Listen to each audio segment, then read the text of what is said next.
McLevin, what's poll question today? I have a really mean Paul Pabst-inspired national championship poll question. Okay. I don't know if it's mean, but I was wondering, 10 years from now, what are we going to remember? Jalen Suggs' shot in the Final Four or Baylor winning it all? Ooh. It's mean because we should be celebrating Baylor all day today, but...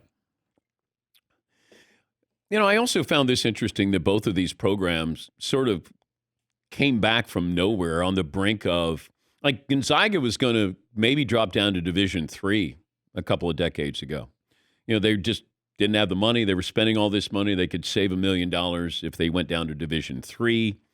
And, of course, what happened at Baylor, where you had a teammate murder a teammate and a coach who covered it up. I thought that they were going to, get the death penalty. You bring in Scott Drew, and it's kind of like he came in to be, somebody just cleaning it up. And he did. He's been there since 2003. But looking at these two programs, where they were to where they are now, it's a pretty incredible rise. Yeah, Paulie. Off the poll question, Jalen Suggs' shot is now not as big of a deal because they didn't complete the process. Yeah. And no offense, but it's still great and it's still historical, but it's not, Leitner halfway there. I'm going to remember the first 5 minutes of Baylor last night. It looked like they had 7 guys on the floor. I think it was 9-0 after 2.5 minutes, and Suggs had 2 fouls. Yeah, there was a feeling of, wait a minute, Baylor's got too many players on the floor. And then you go, no, 1, 2, 3, 4, 5. But the way they played, they gave you that impression that there were 7 or 8 guys out there. Yes, Eden. Davion Mitchell is like a linebacker. Yeah. There, he's got to be the biggest 6'2" dude I've ever seen. His shoulders are gigantic. That's where they say he's a grown-ass dude. He's a grown-ass man. Yeah. Yes, McClellan. But was there any point where you guys thought Gonzaga was going to either get back in it or win it? Like, for example, when they pulled to within 10 at half. That's the only time I really thought is they went into halftime with some emotion. And Baylor didn't. Baylor, I think, looked up and said, we're only up by 10. And then you thought, okay, this is when the Zags, now we start to see that. But it wasn't going to happen. Yes, Eden.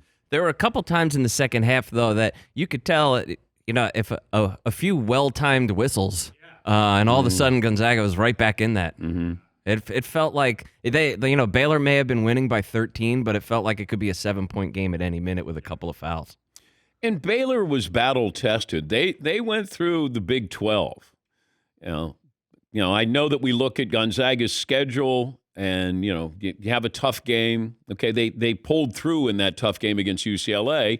Not a great team, but on a great run. Baylor was battle-tested. Although when they lost those back-to-back games, I think they lost to Kansas and Oklahoma State, and I thought, okay, maybe there's something missing here. They regrouped. That's a great shooting team. We talked about these things yesterday with Wally Zerbiak. They hit the boards. Great defense, and they make their threes. And that was on full display last night. Yeah, Paulie. I think Baylor was up like 45-28 at one point in the first half, and then it was 47-37 in the half. It felt like Gonzaga, when they went into halftime, they were jumping around like, all right, we cut it to 10. It's a striking distance.